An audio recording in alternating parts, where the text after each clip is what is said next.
Hello, welcome back to My Boy's Koi. So this video is going to be a little bit different, and the reason for it is I'm going to answer the question that I keep getting asked: are we smashing it? Is MBK smashing it?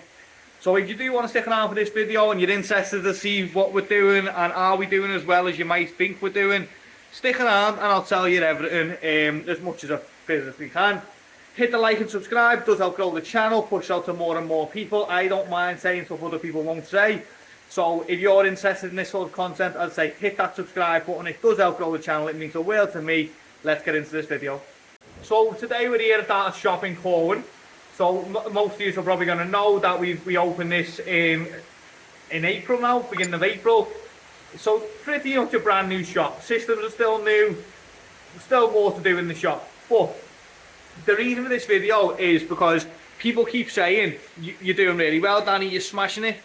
Now, I love that, obviously, that's very nice of people to say that, and I appreciate it, but what I wanted to do was talk about the reality of it, like, are we actually smashing it? You can see stuff from the outside, can't you? You see these massive chains of shops, and, they look at multi-million-pound industries, and then they go bust overnight, and you think, wow, how did that happen? They've been around forever, the shop's always busy, but the reality is it doesn't always work like that. So, I'm going to tell you a bit more about us and some of the disasters that we've had that have been massive setbacks that have rocked the business. Essentially, they've put us in points where I've been like, I'm going to struggle to get this right now. I don't really know what to do for the next step to make us okay. When I started up on my own in the back garden, little polytunnels, £120 of Amazon, they're all in the video in the past, everything's there. We were doing okay. We were actually doing okay, and you were like, I was making more than a working wage, and the fish were great, and it was good. But I obviously wanted to step that up, so we did. So I built a lot more ponds. We ended up with 18 ponds in total, and it was hectic. But again, it was really good, and we were getting more and more money in. But it kept meaning that I was buying more and more fish and more equipment. So there was never a lot of actual cash around.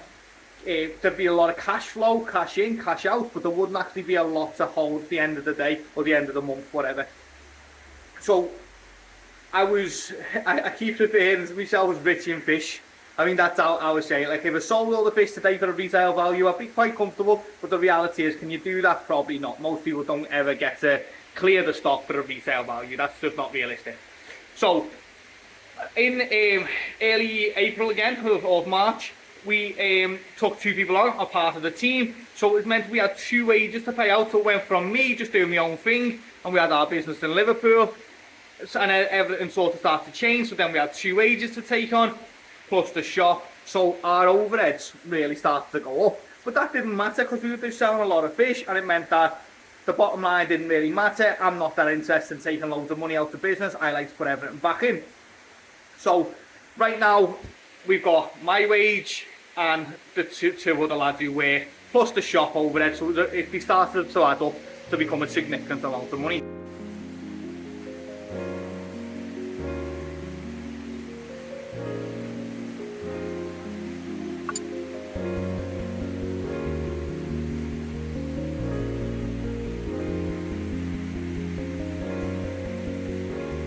So in December, we were importing a lot of fish from Japan.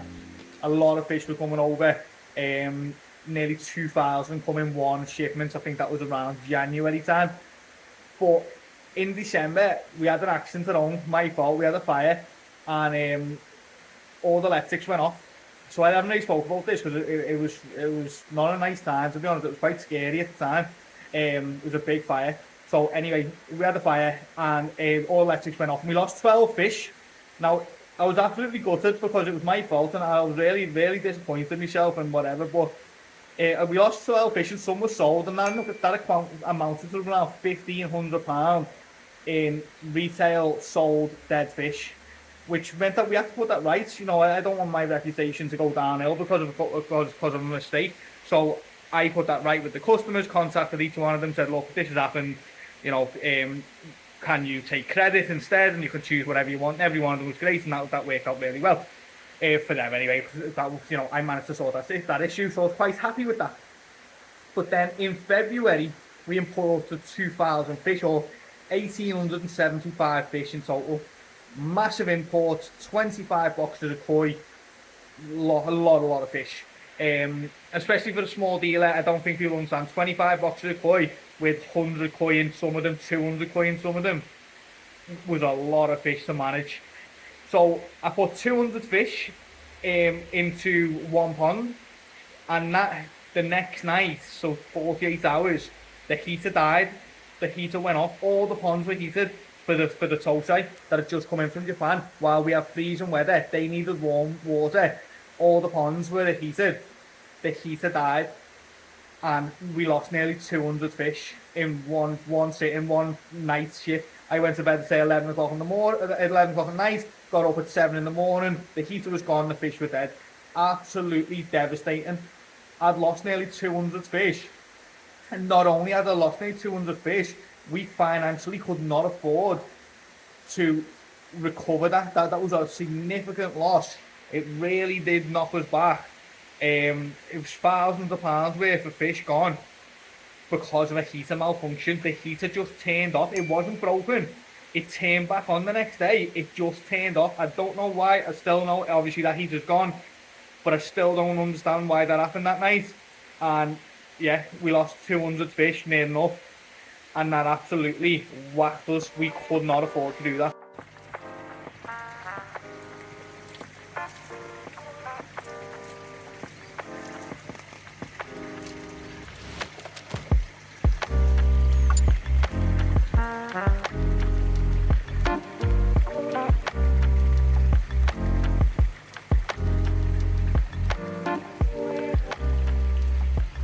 This video is not all doom and gloom. I'm not sitting here playing the victim. I just want to make that clear. I'm not sat here saying our business doesn't make money. We do okay. We really do. What this video is about is showing people that just because from the outside you might look like you're absolutely flying, the reality is that the numbers stack up. And I'm quite conscious on numbers. It's one thing I've done for a long time. I understand how to make money. I buy it for £1, I sell it for £2, I make £1. The business costs 50 pence, I've made 50 pence. We need to put a little bit in the bank, so I've made 25 pence. It's that sort of scenario. We do okay, but we've got to keep growing. That's how business works. We've now got a team of 4, including Becky, who has got another job, but essentially it's all going to come in-house, and it grows, and the business costs more money. So how do we combat that? Do we just start overcharging for fish? No, we don't. We stick to our business model.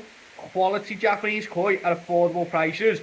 We have to sell more. That's how this works. We have to push it out to more and more people. We have to innovate and find new ways to make money without overcharging our customers. That is not what we want to do, and we won't do that.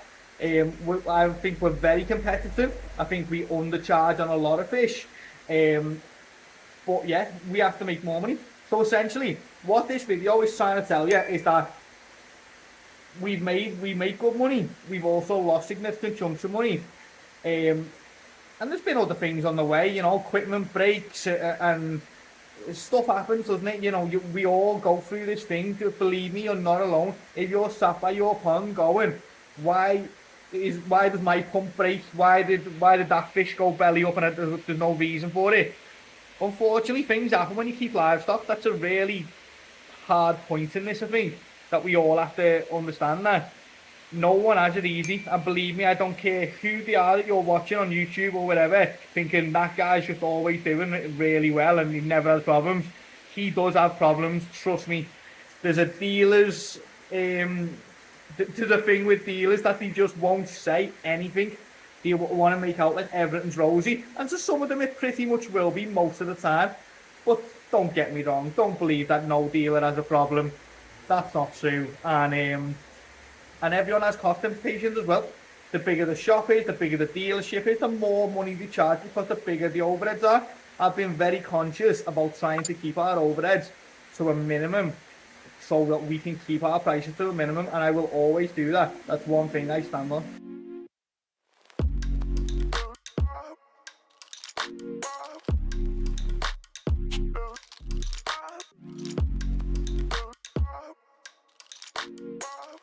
So I'll just turn the pump off for a minute just so I have a look at this pond from above. Absolutely fantastic, and as you can see, the water clarity is finally getting clear.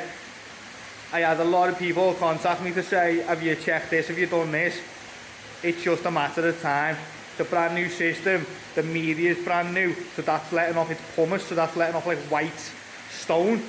The jack matting is not soaking up, it's like getting a brand new sponge. It's just not soaking up yet. It takes a little bit of time before all that kicks in, but you can see that the water clarity is probably about 80 to 90% clear now. A little bit more and it'll be gin clear, as they say, but it really is starting to get there now. So we've just had a koi wholesale delivery. Got 5 bags in total floating now. I'll talk you through what's in some of the bags. Some of them I've been waiting a long time for. Feels like a lot longer than probably what it is, but yeah, been a good while.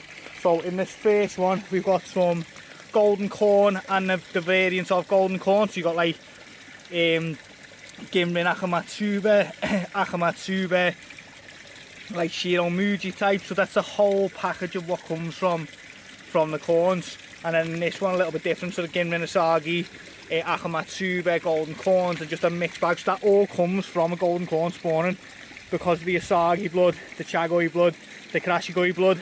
You get all of them varieties come from golden corn, which is absolutely fantastic, and some beautiful fish in there. So I'm looking forward to getting them out. In this bag here we've got 10 Takano Sankey, a little bit smaller than the last batch I had, but quality's there, look amazing. Again, I'll show them once they're all out and stuff like that. But yeah, so loads of telesite, and we've also got 3. I'm not sure if these are jumbo tosai on this side. I'll have to find that out now. They might be this side now. These are Kaze Shoei. So people might remember that I selected these at koi wholesale a good while ago, and they got grown on a koi wholesale. And yeah, they're absolute beasts. This one here has got to be 40 cm. Unreal. And then this bag at the back as well. 2 of them in there as well, and they're probably somewhere between 35 and maybe up to 40. Stunning fish, very happy. Can't wait to get them out. Just gonna let them float for a little bit longer first. So these are the mix of the golden corn, 55 in total, and it's just amazing to see. You've got like this is a golden corn, but it's like a Kiyosagi. It's a Ginrin like Kiyosagi, it's yellow. And then look at the Ginrin quality on that, like,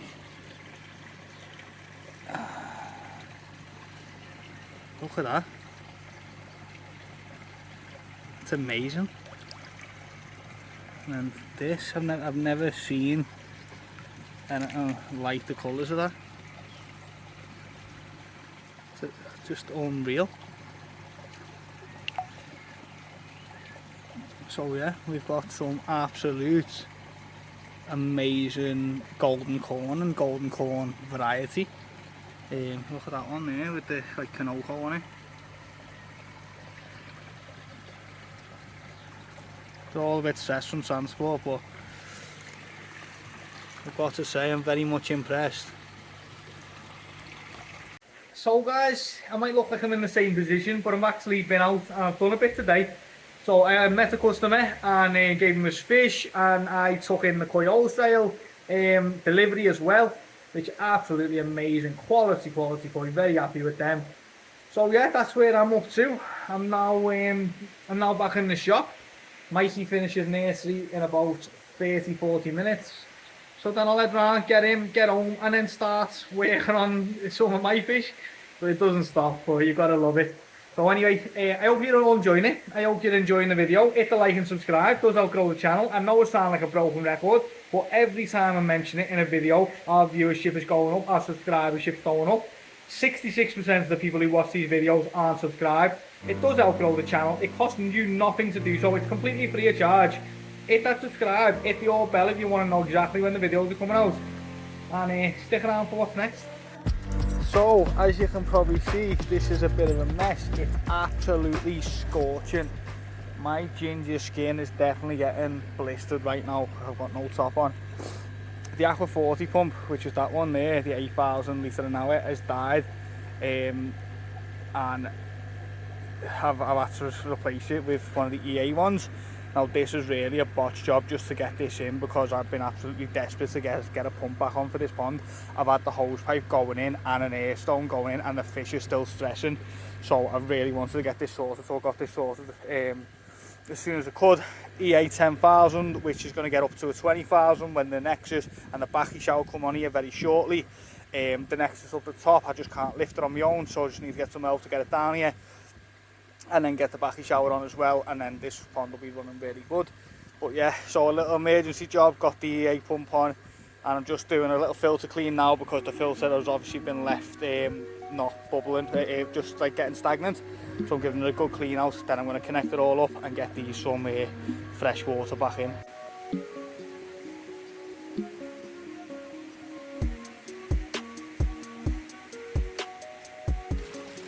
Right guys, so right now we are getting rid of these two ponds, which is this one here and this one here.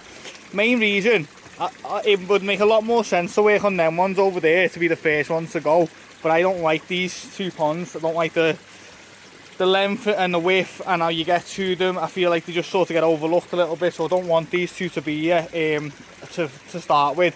So I'm going to work probably the harder way around and go backwards, but at least then I'll be keeping the ponds that I actually use for as long a time as possible. But within the next couple of weeks, all of these ponds are going, everything here is going to be gone.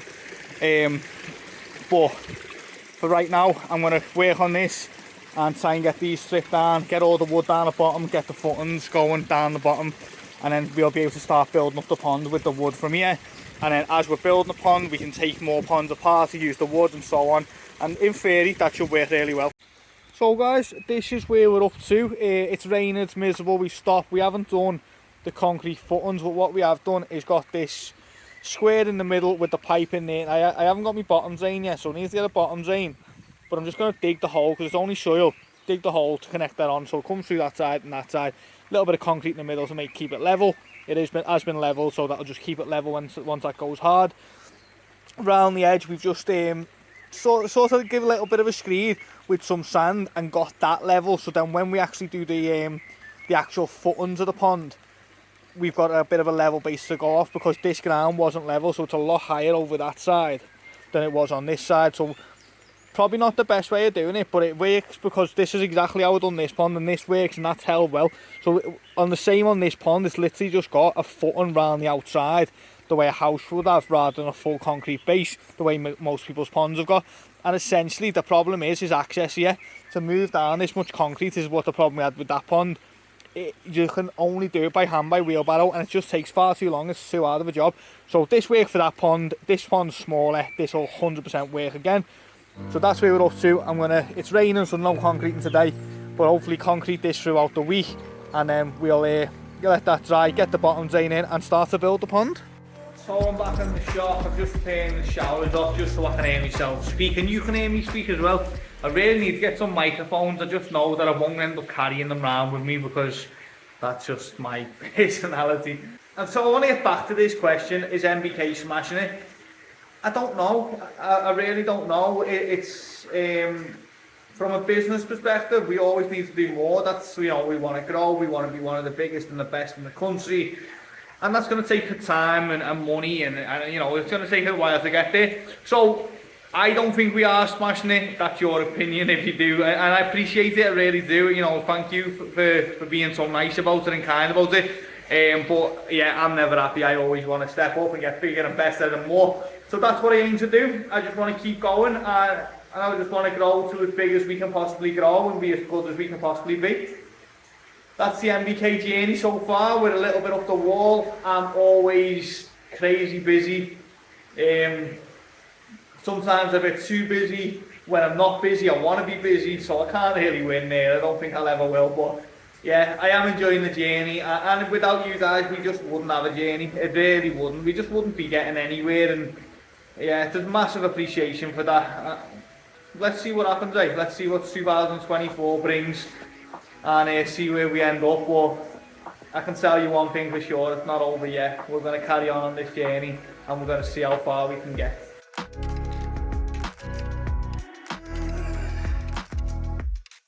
And just before you go, the new pond build, right? No, that's not going to be 2 ponds anymore, it's going to be 1 pond. I thought it was going to be bigger than what it was. When we've actually started to work out the internal measurement, it's going to be too small, so it's to do 2. So it's going to be around 8 foot by 8 foot, which is not as big as what I wanted. I really wanted it 10 by 10, but we just can't do it because of the fake ground. It is what it is. So yeah, on the next video, and I promise you now, on the next video, you're going to actually see some progress. We've got the first bit of the footings in. Going to get them footings in properly, so next time that pond is going to be underway. Really want to get it done, want to get some fish in. We've got the nice weather now, really want to get some fish going on. Again, if you have enjoyed this video, if you are enjoying the journey of MBK, hit the like and subscribe. It does help us grow the channel. It really means the world to me. Every time them likes come in, them subscribes, the comments, the shares and everything else that goes on, it gives us a boost to do a little bit more. Hit that subscribe button and yeah, we'll carry on with this journey. Thanks, I really do appreciate each and every one of you.